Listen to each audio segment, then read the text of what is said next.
एक परदेशी का अपनी माँ के नाम लिखा हुआ खत। अम्मा, आपके बेटे का मनी ऑर्डर आया है। डाकिये ने अम्मा को देखकर साइकिल रोकते हुए कहा।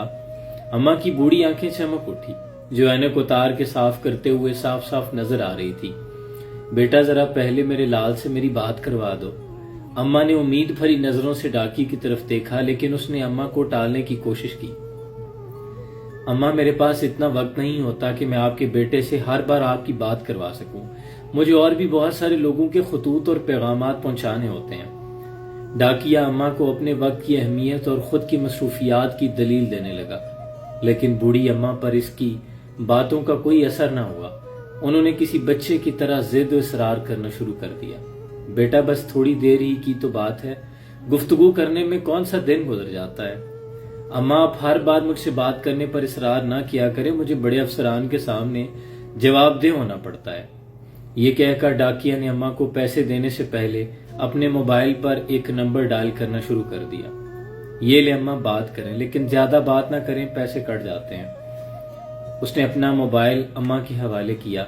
अम्मा ने उसके हाथ से मोबाइल लिया। अम्मा अपने बेटे से 1 मिनट फोन पर बात करने के बाद मुतमईन हो गई।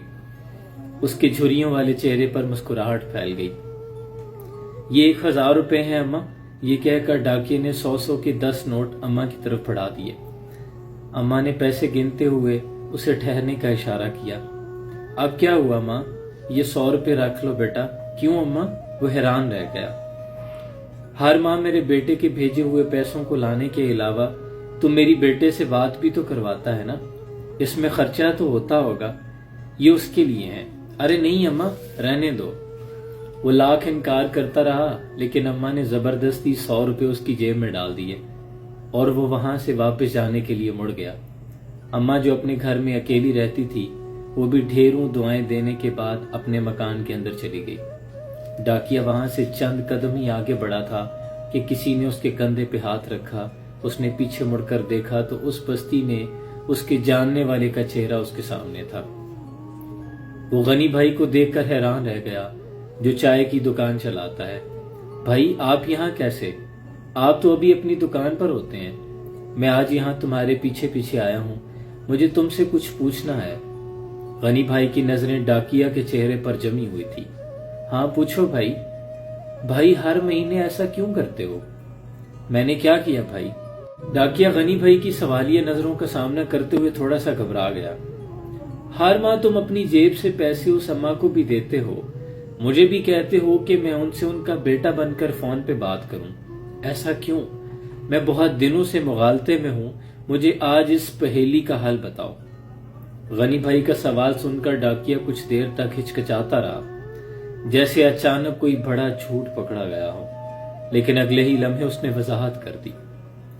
मैं ये पैसे उनको नहीं देता, अपनी माँ को देता हूँ।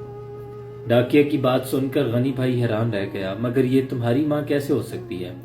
जहां तक मैं जानता हूँ तुम्हारी माँ का तो इंतकाल हो चुका है। हाँ वही तो बता रहा हूँ। डाकिया गनी भाई की तरफ देखते हुए बोलने लगा। इन अम्मा का बेटा कहीं बाहर कमाने गया था। हर माँ अपने अम्मा को 1000 रुपए का मनी ऑर्डर भेजता था, लेकिन एक दिन मनी ऑर्डर के बजाय उसके बेटे के एक दोस्त का अम्मा के नाम खत आया। उस खत में लिखा था कि उनका बेटा इन्फेक्शन की वजह से जान की बाजी हार गया है, वो अब नहीं रहा। फिर क्या हुआ भाई? गनी भाई का तजस्सुस दुगना हो गया, लेकिन डाकिया ने अपनी बात पूरी कर दी। उन अम्मा को बताने की मुझ में हिम्मत नहीं थी, जो हर माँ रुपयों से ज्यादा अपने बेटे की खैरियत की उम्मीद रखती है। मैं हर माँ उनका मनी ऑर्डर लाता हूँ और तुम्हें उनका बेटा बनाकर बात भी करवा देता हूँ। उनका बेटा तो जिंदा नहीं रहा, लेकिन मैंने एक माँ का भरम जिंदा रखा है। मैं भी अपनी अम्मा को हर माह 1000 रुपए भेजता था, लेकिन जैसा कि तुम जानते हो, मेरी माँ का भी इंतकाल हो चुका है। अब अम्मा भी कहाँ है? ये कहकर उस डाकिये की आंखें आंसुओं से भर गई। वही पैसे अब मैं इस बूढ़ी अम्मा को दे देता हूँ, जो अपनी माँ को भेजा करता था, अपनी माँ के साले सवाब की नीयत से। इसलिए मैंने कहा कि वो पैसे मैं अपनी माँ को देता हूँ। डाकिये की बात सुनकर गनी भाई की आंखों में आंसू थे। एहतराम भरी नजरों से डाकिये को देखते हुए डाकिये की पीठ पर हाथ थपका اور واپسی کے لیے مڑ گئے۔ خدا کے بندے تو ہیں ہزاروں، بنوں میں پھرتے ہیں مارے مارے، میں اس کا بندہ بنوں گا جس کو خدا کے بندوں سے پیار ہوگا۔ آپ کی زندگیوں میں اگر اندھیرے بھرنے لگیں تو چپکے سے کسی پیاسے دیے میں تیل بھرایا کریں۔ یقین سے کہتا ہوں آپ کی زندگیوں میں کبھی اندھیرے نہیں ہوں گے، روشنیاں خود آپ کا پیچھا کریں گی۔ اللہ آسانیاں حاصل اور تقسیم کرنے کا شرف عطا فرمائے۔ سلام پہنچے۔